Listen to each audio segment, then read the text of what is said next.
আসসালামু আলাইকুম দর্শক, খুবই স্পর্শকাতর একটি বিষয়ে কথা বলতে চাই এবং সেই প্রসঙ্গে যাওয়ার আগে আমি ছোট্ট একটি ভূমিকা নিয়ে নিতে চাই। সেটি হচ্ছে 1971 তো এদেশে একটি যুদ্ধ হয়েছিল, তাই না? অবশ্যই মহাযুদ্ধ, মুক্তিযুদ্ধ।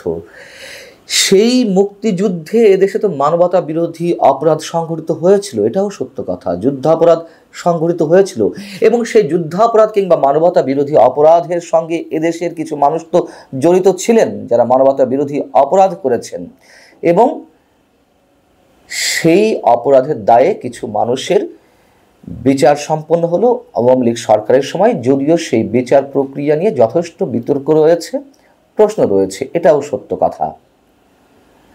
যেমন আওয়ামী লীগ তার রাজনৈতিক স্বার্থে এই বিচারকে কাজে লাগিয়েছে কিনা এমন প্রশ্ন যেমন জামাত ইসলামীর পক্ষ থেকে রয়েছে। আবার একই সঙ্গে যুদ্ধাপরাধীদের মধ্যে একজনের বিষয়ে যখন হাইকোর্টে অ্যাপিল দায়ের করা হলো এবং সেটিকে কেন্দ্র করে কী ধরনের বিচার দেওয়া যেতে পারে, বিচারের রায় দেওয়া যেতে পারে, একজন বিচারক বিদেশে অবস্থানরত আর একজন বিচারকের সঙ্গে যে কথোপকথন পরামর্শ নিচ্ছেন, সেই স্কাইপি কেলেঙ্কারি নিশ্চয়ই আমাদের জানা আছে, ভুলে যাইনি আমরা। সেসব জায়গা থেকে অবশ্যই এই বিচার প্রক্রিয়াটি প্রশ্নের বাইরে নয়। কিন্তু আমার প্রশ্ন হচ্ছে, যে প্রসঙ্গে আমি কথা বলতে চাচ্ছি তা হচ্ছে, যেই আদালতে যুদ্ধাপরাধীর বিচার সংঘটিত হয়েছিল সেই আদালতে এখন শেখ হাসিনা সহ তার দোসরদের 2024-এর গণহত্যার দায়ে বিচার প্রক্রিয়া শুরু হচ্ছে। সেই ট্রাইব্যুনালের যে চিফ প্রসিকিউটর, সেই চিফ প্রসিকিউটর অ্যাডভোকেট তাজুল ইসলামের বিশেষ সহকারী হিসেবে নিয়োগ দেওয়া হয়েছে টবি ক্যাডম্যানকে। তিনি লন্ডন ভিত্তিক দ্য জেনোসাইড 37 ল ফার্ম, এই প্রতিষ্ঠানের সহপ্রতিষ্ঠাতা, যুগ্ম প্রধান, এবং তিনি অপরাধ, মানবাধিকার এবং প্রত্যর্পণ চুক্তি বিষয়ক একজন বিশেষজ্ঞ।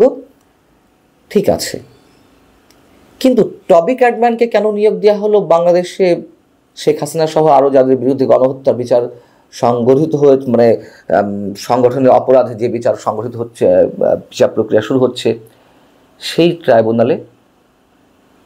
এবং এই বিষয়টি টবি ক্যাডম্যান বাংলাদেশ থেকে এ বিষয়ে প্রজ্ঞাপন জারি করা আগেই তিনি নিজেই তার এক্স হ্যান্ডেলে জানিয়েছেন যে এই ঘোষণা দিতে পেরে আমি আনন্দিত এবং খুবই সম্মানিত বোধ করছি যে বাংলাদেশে আন্তর্জাতিক অপরাধ ট্রাইব্যুনালের একজন স্পেশাল প্রসিকিউটর অ্যাডভাইজার হিসেবে আমাকে নিয়োগ দেওয়ার জন্য। টবি ক্যাডম্যানের আরও পরিচয় আছে, এখানে শেষ নয়।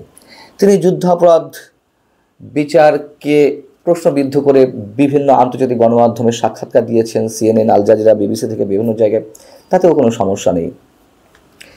এবং এই টবি ক্যাডম্যান বাংলাদেশে যে বহুল বিতর্কিত এলিট ফোর্স র্যাবের বিরুদ্ধে স্যাংশন দিতে নিষেধাজ্ঞা আরোপের জন্য তিনি যুক্তরাষ্ট্র এবং যুক্তরাজ্যের প্রতি আহ্বান জানিয়েছিলেন এবং জোরালো প্রক্রিয়া শুরু করেছিলেন, তাতেও কোনো সমস্যা নেই।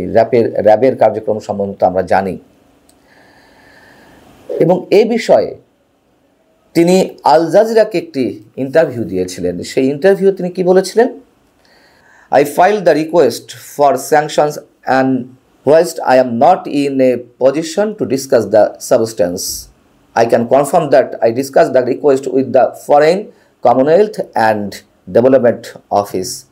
তিনি আরও বলছিলেন যে having worked on both the US and UK request for sanction, I was strongly of the view that a coordinated response was necessary in the circumstances.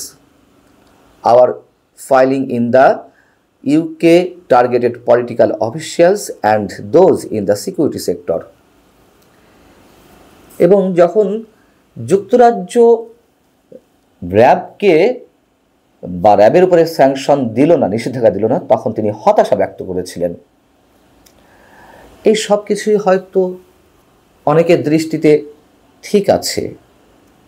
এবং তিনি জামাতের আইনজীবী ছিলেন, বা জামাতের যে শীর্ষ নেতাদের বিচার চলছিল যুদ্ধাপরাধ সংগঠনের দায়ে, সেই সময় 3 জন বিদেশি আইনজীবীকে নিয়োগ দেওয়া হয়েছিল এবং তাকে যে জামাতের পক্ষে আইনজীবী হিসেবে নিয়োগ দিয়েছিল সেই কথাটি তখন আজকের যিনি চিফ প্রসিকিউটর মানবতা বিরোধী অপরাধ ট্রাইব্যুনালের অ্যাডভোকেট তাজুল ইসলাম তিনি জানিয়েছিলেন যে জামাতের শীর্ষ 5 নেতার পক্ষে আইনজীবী হিসেবে নিয়োগ করা হয়েছে 3 জনকে। তার মধ্যে একজন হচ্ছেন স্টিভেন কে কিউসি, আর একজন হচ্ছেন জন ক্যামে এবং আর একজন হচ্ছেন টবি ক্যাডম্যান। আমার প্রশ্ন হচ্ছে, এই টবি ক্যাডম্যানকে কেন এখানে নিয়োগ দেওয়া হলো? আর কোনো বিদেশি আন্তর্জাতিক খ্যাতিসম্পন্ন কোনো আইনজীবী কি ছিলেন না? পৃথিবীতে আর কোনো অপরাধ বিষয়ক বিশেষজ্ঞ ছিলেন না যাদেরকে নিয়োগ দেওয়া যেত না এই ট্রাইব্যুনালে? কেন এই কথা বলছি? যেহেতু তিনি বিতর্কিত, যেহেতু তিনি একটি দলের পক্ষ হয়ে কাজ করেছেন, এবং কোন দলের পক্ষ হয়ে কাজ করেছেন? যে দলকে টার্গেট করেছিলেন শেখ হাসিনা, এবং শেখ হাসিনার মামলা এই ট্রাইব্যুনালে চলছে। এবং ঠিক একইভাবে আমি প্রশ্ন তুলেছিলাম এর আগে অ্যাডভোকেট তাজুল ইসলাম সম্পর্কে। আমি বলেছিলাম যে অ্যাডভোকেট তাজুল ইসলাম তিনি তার আর্গুমেন্টের দিক থেকে তার দক্ষতা যোগ্যতা নিয়ে আমার প্রশ্ন নাই এ কারণে যে তিনি মানে আইনজীবী হিসেবে তার দক্ষতা নিয়ে আমি কোনো প্রশ্ন তুলতে চাই না। কিন্তু এই ট্রাইব্যুনালেই যে ট্রাইব্যুনালে জামাতের শীর্ষ নেতাদের বিচার হয়েছে সেই ট্রাইব্যুনালে জামাতের আইনজীবী হিসেবে ছিলেন, কাজ করেছেন। সেই ট্রাইব্যুনালে কেন অ্যাডভোকেট তাজুল ইসলামকে চিফ প্রসিকিউটর হিসেবে নিয়োগ দেওয়া হলো? এখানেও কি আর কেউ ছিলেন না যোগ্য কোনো আইনজীবী যাকে চিফ প্রসিকিউটর হিসেবে নিয়োগ দেওয়া যেত এই ট্রাইব্যুনালে? এবং তাকে যদি নিয়োগ দেওয়াই লাগতো আরও বড় কোনো জায়গায়, সেটি সুপ্রিম কোর্টের অ্যাটর্নি জেনারেল করা যেত। কেন এই ট্রাইব্যুনালে তাকে চিফ প্রসিকিউটর হিসেবে নিয়ে আসা হলো? ঠিক একইভাবে আমার প্রশ্ন, যেই টবি ক্যাডম্যান জামাতের আইনজীবী হিসেবে দেশে বিদেশে নানান ধরনের প্রচারণা চালিয়েছেন, তাকে কেন ঠিক সেই শেখ হাসিনার মামলার ক্ষেত্রে তাজুল ইসলামের বিশেষ সহকারী নিয়োগ দেওয়া হবে?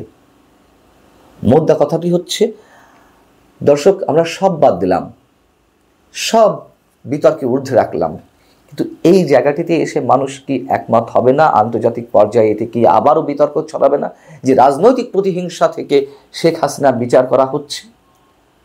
এই প্রশ্নটি যদি কেউ তোলেন, তা কি অস্বাভাবিক কিছু হবে? যেমনি করে তাজুল ইসলামকে চিফ প্রসিকিউটর নিয়োগ দেওয়া হলো সেই যুদ্ধাপরাধ ট্রাইব্যুনালে, এবং শেখ হাসিনার যে মামলা যে ট্রাইব্যুনালে এখন চলছে সেখানে তিনি চিফ প্রসিকিউটরের দায়িত্ব পালন করবেন, ঠিক একইভাবে যে টবি ক্যাডম্যানের বিষয়ে নানান ধরনের বিতর্ক রয়েছে, নানান ধরনের প্রশ্ন রয়েছে, তাকেও যে এখানে নিয়োগ দেওয়া হলো, আমরা আসলে প্রতিহিংসার বাইরে বের হতে পারছি না, সেটি বারবার প্রমাণিত হচ্ছে। আল্লাহ হাফিজ, ভালো থাকুন সবাই।